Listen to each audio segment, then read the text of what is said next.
culture and women and where they find themselves placed when they get married.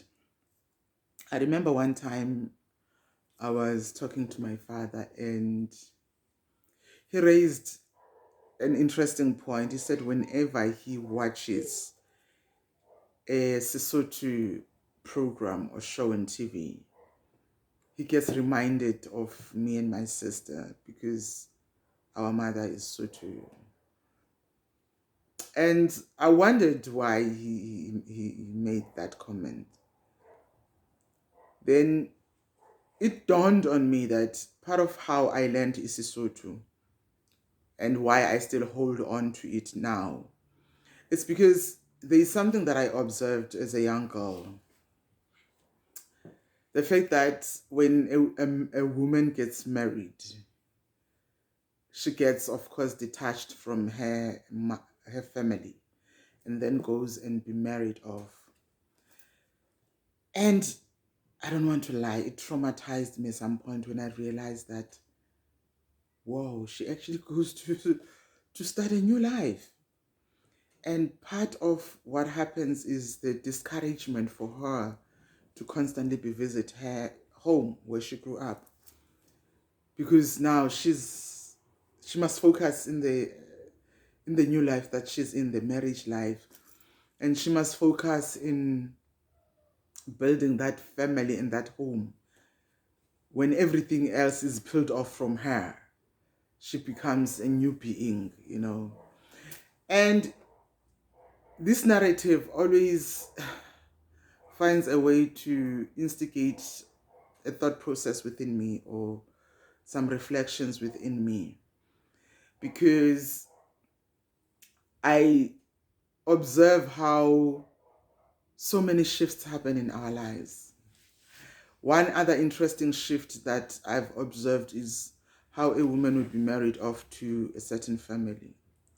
Then while they are there, Idlozi demands her attention, demands its place, and how so many women, their marriages end up failing. One, because some families will say, when we married this woman, we did not marry a potential Sangoma or Igreja. We married a woman who would come and be here and be aligned to our values. Our values do not agree with cultural practices and traditional practices. And then somebody would just be sent back home and they're like, want none of this. This is not who we married.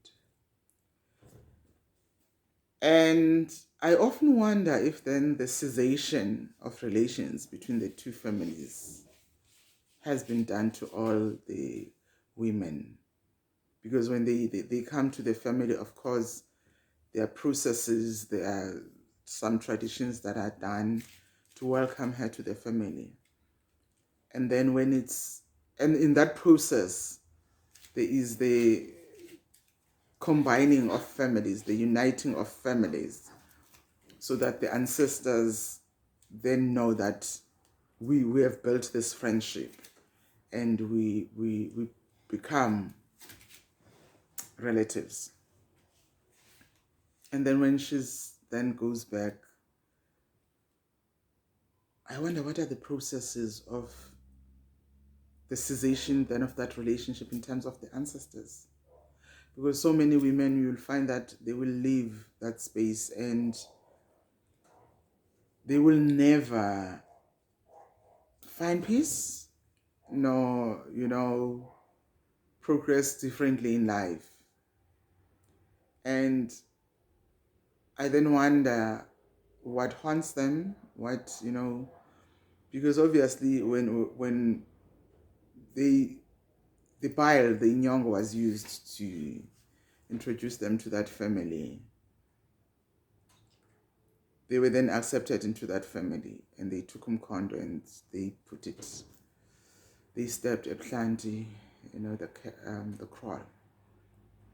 So I wonder about all those processes, if anyone really, or is it just, does it only become that, okay, some family members would be told so and so is no longer part of this family?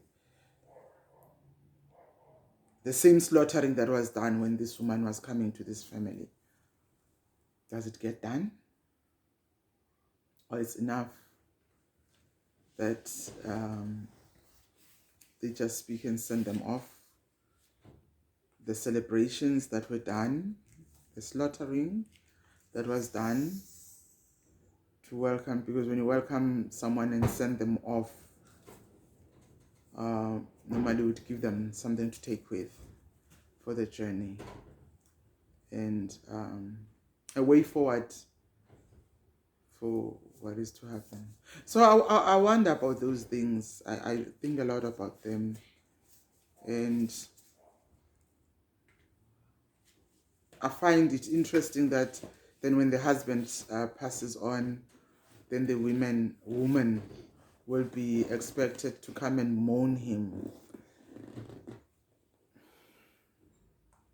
and still be called the first wife, even though she hasn't been part of that space for the longest time.